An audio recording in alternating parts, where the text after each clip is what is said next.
Hi, I'm CJ and this is my RC channel. A couple of my parts came in. As you can see, these are marked SZL, that's the stiff sole. These are marked SFT, soft, and there's another pair that should be showing up soon that are the medium pair. I went ahead and tapped the holes in all of these so they're ready for install, and just temporarily put a screw in here for the fan mount to just hold it in place. And these are going to go into part storage for later. So the inserts did not show up today, so I'm just going to go ahead and move forward. I'm going to use the inboard location to let the control arms be a little bit longer, the camber links, and instead of using the steel nuts that are provided, I'm using aluminum. That'll save a teeny bit of weight.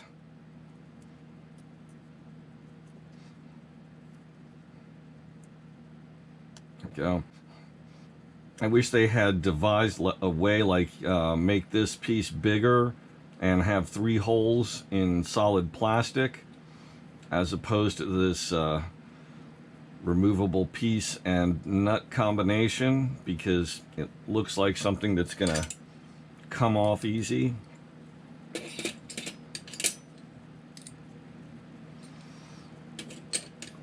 Well, I mean, it looks like something that's going to be hard to swap, should I say. We'll see. We'll see how easy it is to maintain and make changes in the field in particular. If there's going to be a lot of disassembly required to be able to remove this piece and get to this screw to move it into the correct position that you want to change to.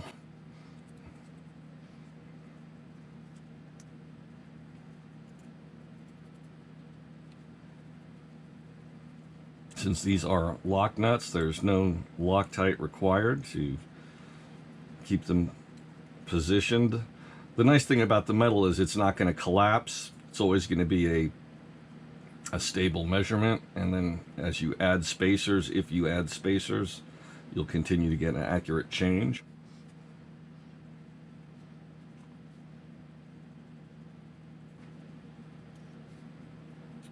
That's interesting. We have a plastic nut here.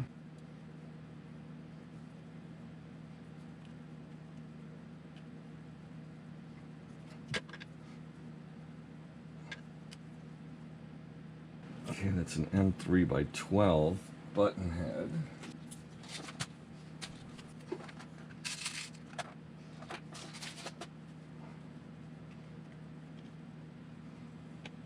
And this brace here is also the stiff sole material. It's one thing with these titaniums, you gotta, it can be a little hard to get the nut started, or the driver into the head of the nut. You want to make sure it's in there solidly.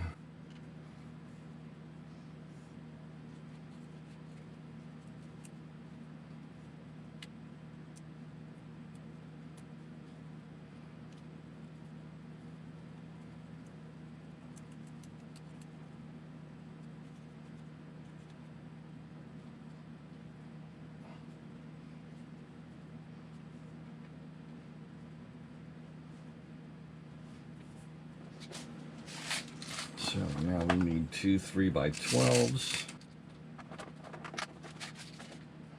and 3x20s. Not sure if I've got 3x20s. Yep. This might be 3x18s, but I think they'll do. Especially considering that most of this plastic is stiff sole. Go ahead and thread these.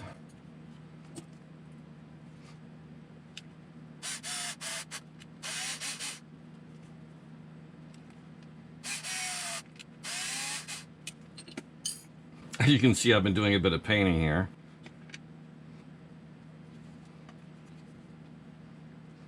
Now, even though these are going into metal, I don't think I'm going to put Loctite on these. This is not something that's going to come loose easy, and I think I'd rather have them be easy to remove for maintenance purposes.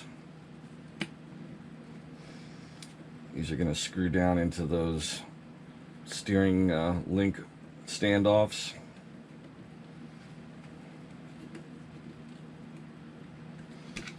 The plastic's going to kind of, the tension on the plastic will probably help keep them from loosening up easy, and it's something that is very obvious that if it becomes loose, it's easy to see that I've never had stuff like that just back out anyway, except on like 1/8 scale cars where you've got so much, on-road cars where you've got so much vibration. And then it's little stuff like, you know, axle grub screws and drive shaft grub screws, things like that.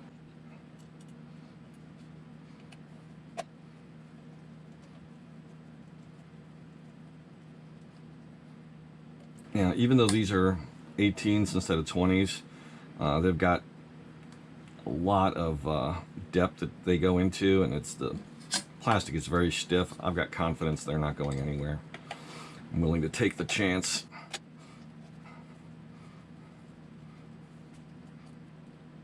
And that is solid, and the plastic is really tough.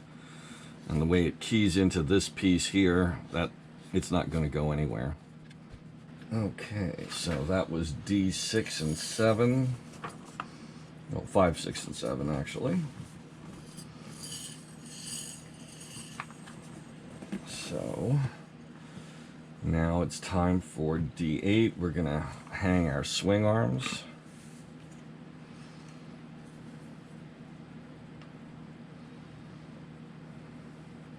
This is our left arm. It's marked L 3.0 Stifsel.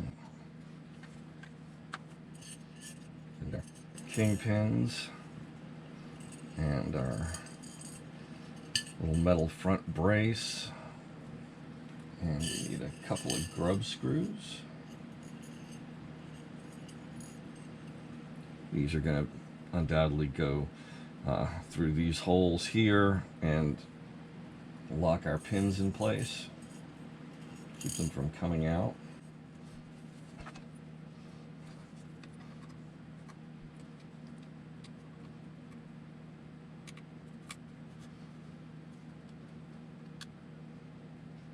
I'm going to check these to make sure they've got good motion. Might have to use a hole reamer on them, but might not.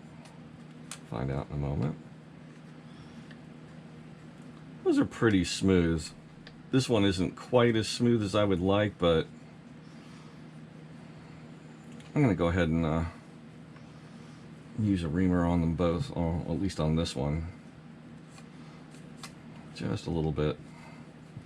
It's going to be very easy to go too far with that, so if you do it, I would be careful. I certainly don't recommend using drills for this process.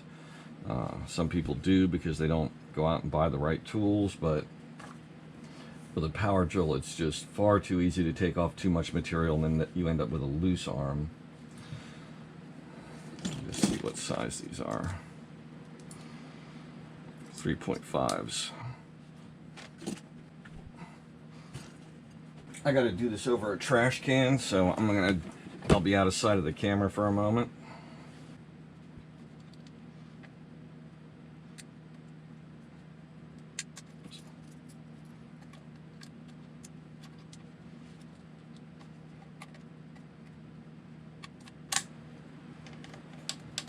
Okay, that's nice.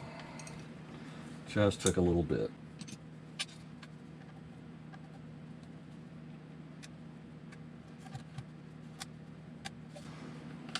There we go.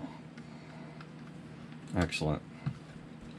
Very little material needed to be removed at all. These are really handy items to have. I highly recommend them. It's a good brand. The Dynamite. I've had several different body reamers, and this particular brand, it's the way they cut these notches. Some of them just do like a U-shaped hole, whereas these kind of have a crescent shape and then a vertical or almost negative angle, and that creates kind of a sharper blade to cut and remove material.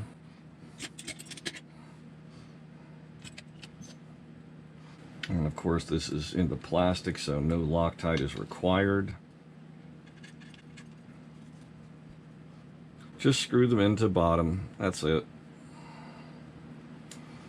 They basically fill that space where the groove is in the axle, in the kingpin, and it keeps it from coming out. It does make that very easy to remove.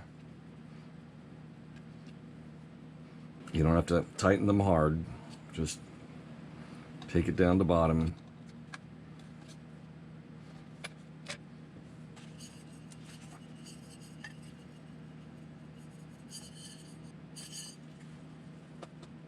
I knew I forgot something.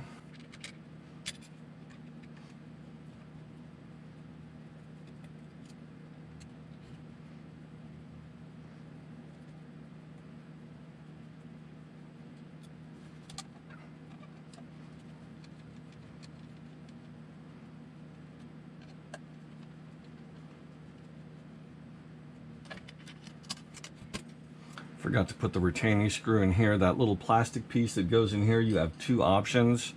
Number one, if you're going to be using Velcro on the sides to anchor the body, which is what I'm going to do, you just put a little screw in to retain this flat piece, or you can use this piece, which has a very small single hole body post.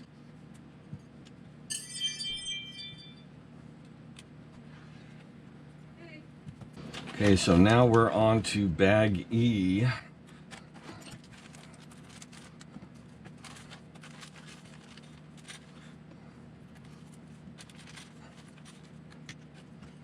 Now this car has had so many options developed for it over its iterations that you kind of gotta really, if you want different parts, you really need to check the directions.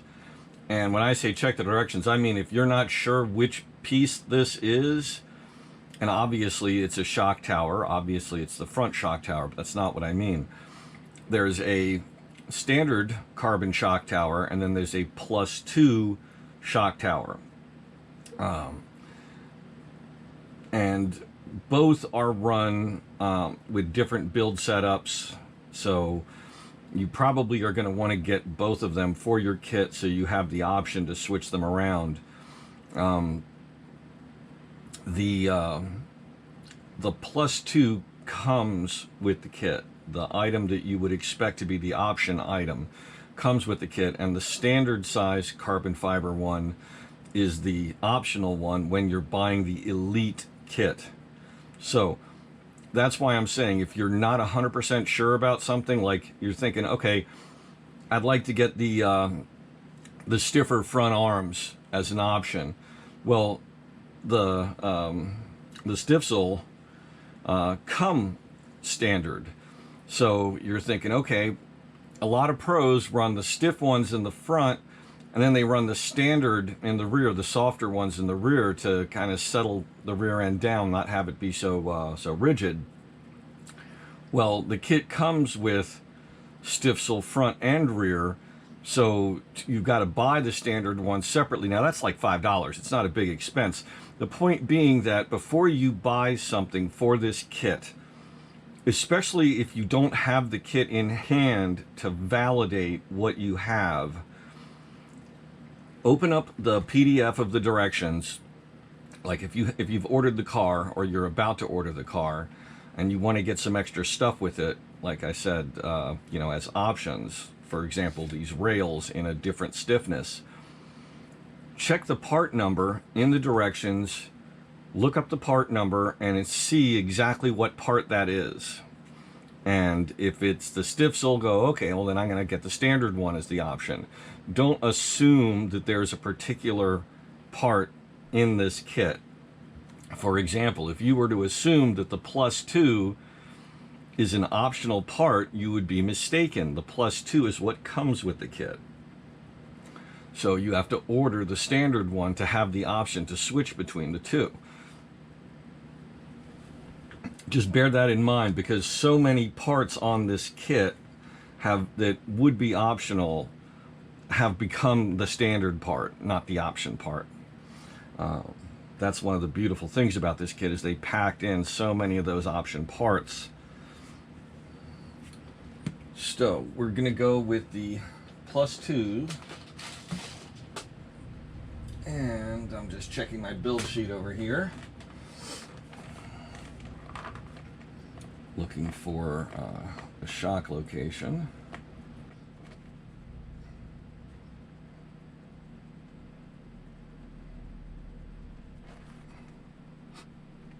Just a moment, I'm going to read a few things because I need to figure out exactly which of these front end pieces we're going to be using. So let me just review.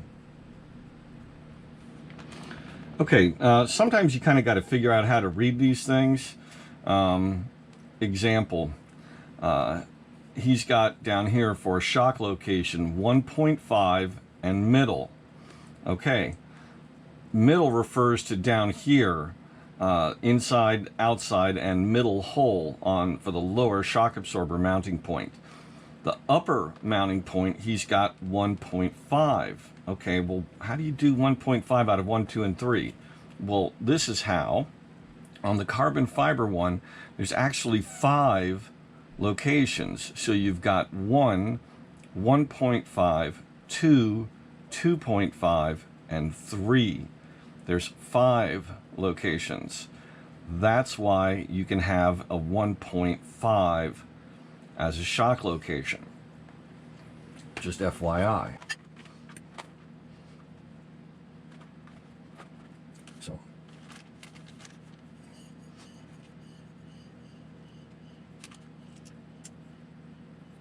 oh, and by the way, these pieces right here are titanium out of the box, one of the many options that are given to us. And I'm going to go ahead and anchor those with aluminum lock nuts. They're not flanged, but, oh, wait a minute, I've got flanged, I think. Yes, I have flanged aluminum. And since the car has yellow wheels and I'm painting the body mostly yellow, I'll go ahead and put on gold aluminum hardware, just for kicks.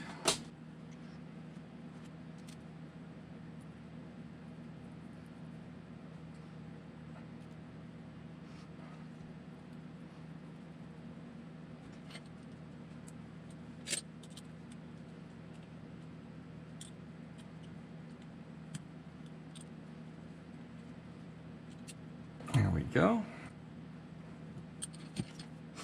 So let's continue figuring out our front end parts here. Now, as memory serves me, there are 2 caster block options, 0 and 5 degrees. Which of these? TLR is usually really good about marking stuff. I'm not seeing anything on here.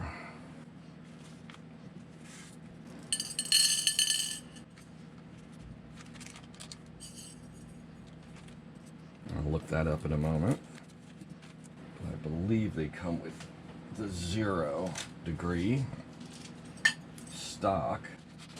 Just see what he's got here in the build. Okay, he's got the 5 degree caster block, and I think I've got those on order. If for some reason, I may actually have that part from my short course truck, which they basically, you know, share hardware. A lot of these parts are shared with the last of their short course truck models.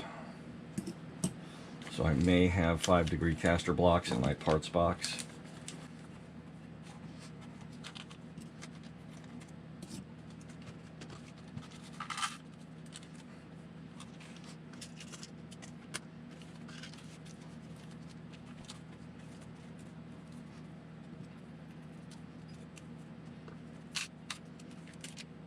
That's very nice. They gave us a handful of aluminum spacers. Very nice.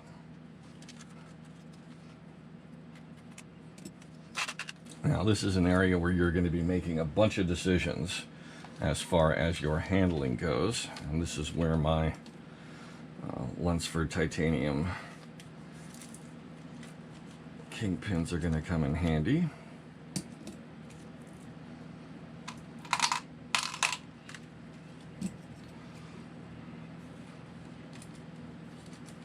This is also one of the places I'm going to be using the titanium ball studs that I purchased. What I did was I purchased 4 of the ball studs in titanium to make my outer camber link ball studs at each end of the car. Since I didn't want to buy that whole expensive kit and get all of the ball studs in titanium, like I said, it was about $70. And I may go down that road at some point, but I didn't want to spend that much right this minute. These will go for my outers. That's unsprung weight. That seemed like the best place to put a few extra dollars, was reducing the unsprung weight.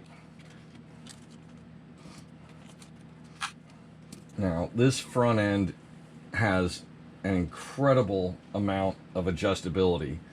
For example, you have these pieces which go into these holes, and you've got basically 3 positions: more trailing, center, or forward mounted.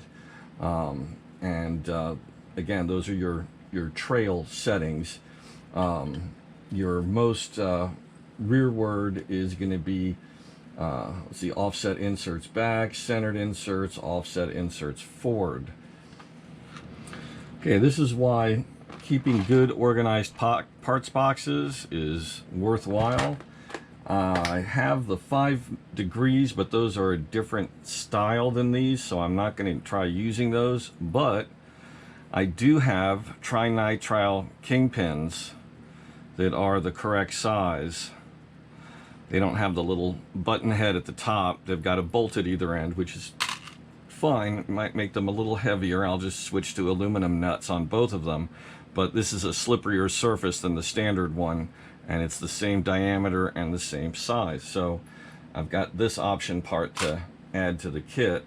And I do have those centered inserts, which I'm going to now transfer to this parts box, because these guys, I'm really not using this stuff anymore, because my TLR 22 short course truck is now a drag car, because it was the original short course truck, this one. So no need to worry about that. So what I'm going to start by, since my build-up recommends the 5 degree versus the 0 degree, I want to confirm the part number for these.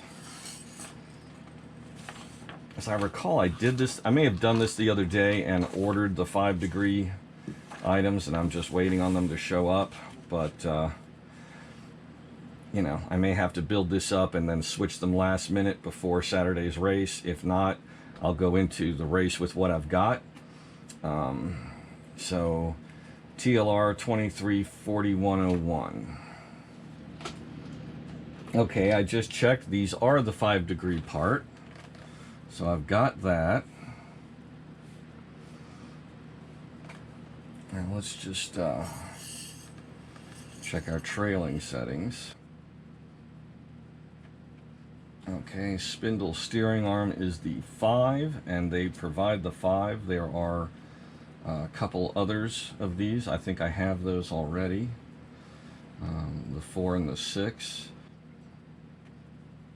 Okay, trail is set to 3, which is the center.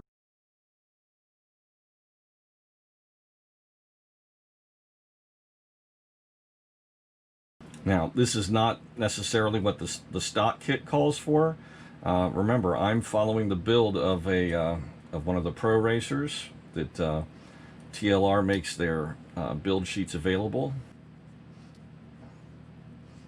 So these are going to go into to be used later parts, or tuning parts, however you want to describe it.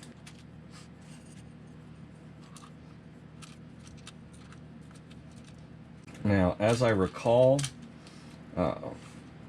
TLR has put oil-filled bearings instead of grease-filled bearings into this kit to, reduce rolling resistance and make it a little faster. You're going to need to bear that in mind with your maintenance plan because you are going to need to do more frequent cleaning and servicing of these bearings. Now, bear in mind, okay, when you're going through here, we need a small spacer for our axle. It goes in between our bearings. You can see it right here, part number 232070. It goes in between the bearings, and then we've got 2 washers that go on the back side of the spindle. Now, you need to make sure that you know the difference between the spacer and the washers. You don't want to put the washer in there by mistake. The spindles are a slightly darker metal. They've kind of anodized them a little bit, and they are about 1 mil thick. They've got a little bit of nomenclature on them as well to help you identify that they're not just a flat washer. So make sure that you put the right part in the right place. Because just like on our steering arms with those teeny bearings, these are going to go in between the 2 Reeses, just like on skateboard wheels. If you're a skater from back whenever, you would remember those.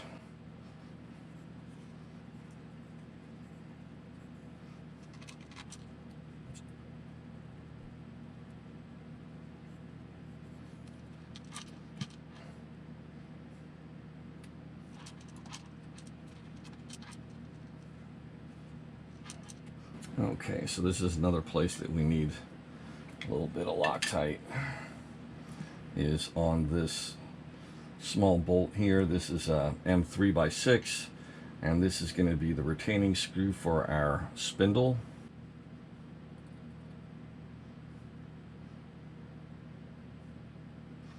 Okay, I've got that prepped.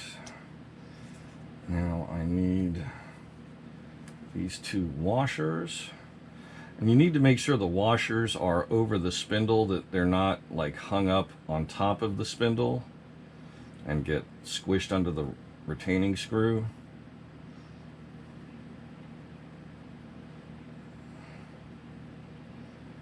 So make sure that you hold this straight up and down while you get this screw started and down,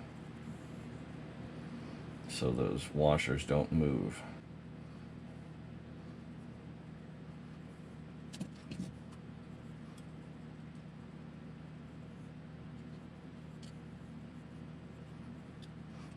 Okay, tighten that down till it hits bottom.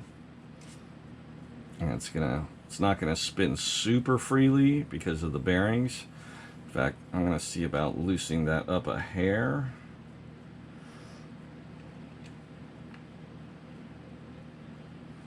Let the Loctite do its thing.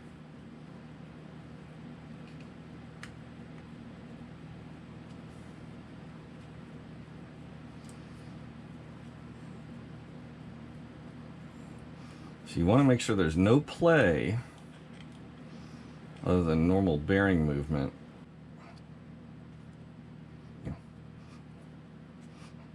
I think in time I may do a full ceramic kit on this, or do the ceramic upgrade. One nice thing about the Spindle kit is you can buy the entire car as ceramic. You can get a hybrid kit that gives you ceramic for the gearbox and a more standard bearing for the wheels.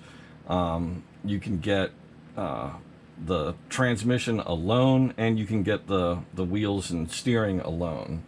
So you have options. And it also allows you to buy them, you know, piecemeal. Like I went with the transmission right away and decided to wait on the rest of the bearings, since these come with oil-filled bearings, supposedly. And so if I want to, I can buy the rest of the kit in ceramic without buying the transmission bearings over again.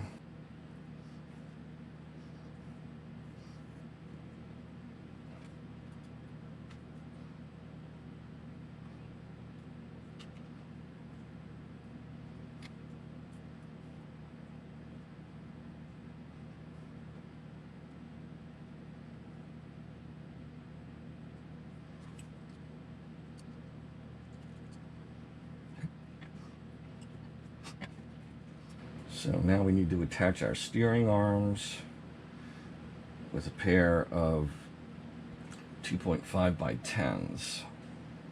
And unfortunately, I do not have any 2.5 hardware in titanium, so I'm just going to have to go with the steel screws here.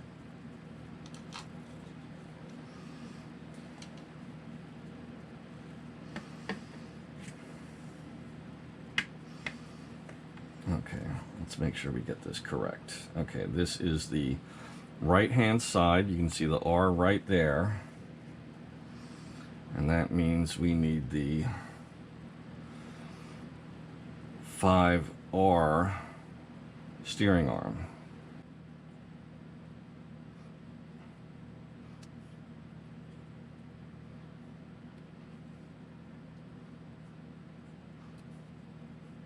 Okay.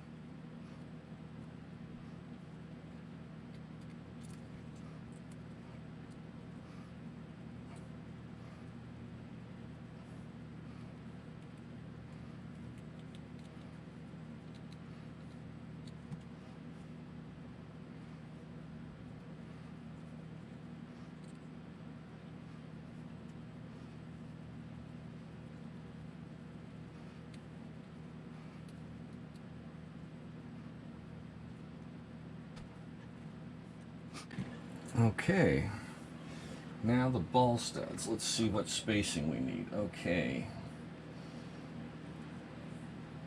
2 millimeters of spacers.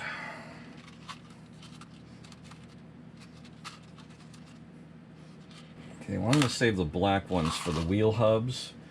I'm going to use some spacers I already have, which are also TLR spacers. They're just more of a gunmetal color. So instead of using a single 2 millimeter, I'm going to use a pair of ones in case I want to make an adjustment quickly. So that's 2 for one side and 2 for the other side.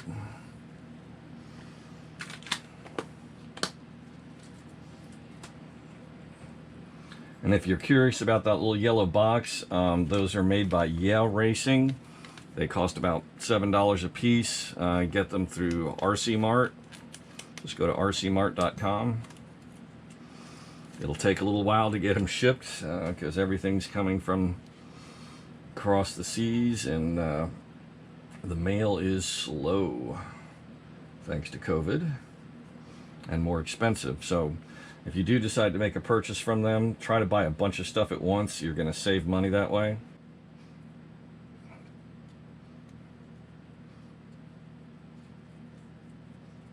Wait a minute, I was going to use these ball studs for the camber links. Now the camber link, I'll save them. Now I'm wishing I'd gotten the the titanium kit.